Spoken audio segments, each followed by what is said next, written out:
No one expected what my mother gifted him today, not because it was extravagant, not because it carried weight in gold, but because it carried meaning that could not be displayed.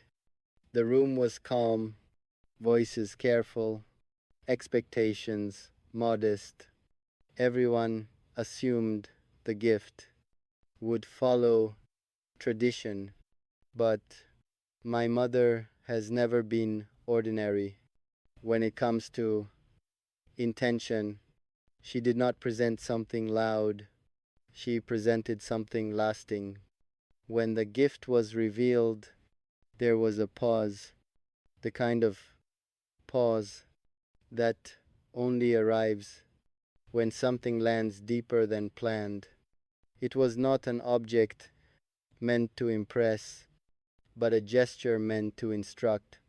She gifted him trust, not spoken openly, not announced ceremoniously, but placed gently, in the way only mothers know how, through implication, through timing, through restraint. People expected approval, they expected formality, they expected tradition wrapped neatly. They did not expect permission. My mother's eyes did not search the room. They rested calmly on him, as if she were saying, I see you without investigation. That is a rare gift. She did not ask him to prove himself again. She did not test his patience publicly. She did not remind him of the responsibility he was stepping into. She gifted him confidence without pressure. In a world that interrogates intentions, my mother chose to recognize them. The room felt different after that.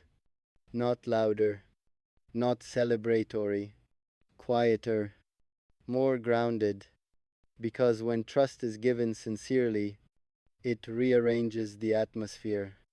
No one expected my mother to gift him silence, the good kind, the kind that does not judge, the kind that says, You are welcome here as you are. She did not give advice.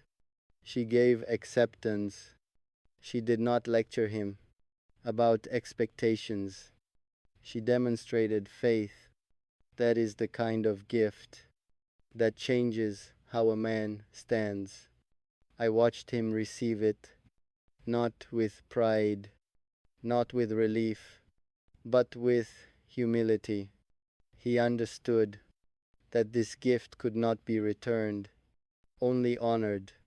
My mother knows that the most powerful blessings are not spoken loudly. She did not give him rules, she gave him belonging. In that moment, he was no longer a visitor, no longer a proposal, no longer a future possibility. He was acknowledged. No one expected that. They expected jewelry, documents, symbols of agreement. They did not expect my mother to offer her peace. She gifted him the freedom to grow into responsibility without fear. She gifted him the space to make mistakes privately, to learn without humiliation, to love without performance. That kind of gift is heavier than gold and lighter than expectation. The elders noticed. They exchanged glances, understanding that something rare had just been placed in his hands. Not obligation, but honor. My mother understands that when you trust a man sincerely, he rises to protect that trust with his entire character. She gifted him dignity before asking for proof. No one expected that. The gift did not shine, but it settled. It did not excite, but It reassured. Later, when the room thinned, when conversations softened, I realized what she had truly given him. She gifted him a future without fear of judgment. She gifted him the right to belong quietly. She gifted him the confidence to love responsibly. That is not a small thing. My mother did not ask for gratitude. She does not measure gifts that way. She gave because she understood that trust, once delayed too long, becomes suspicion, and love cannot grow where suspicion lives. No one expected what my mother gifted him today, because most people give what can be seen. My mother gave what will be remembered.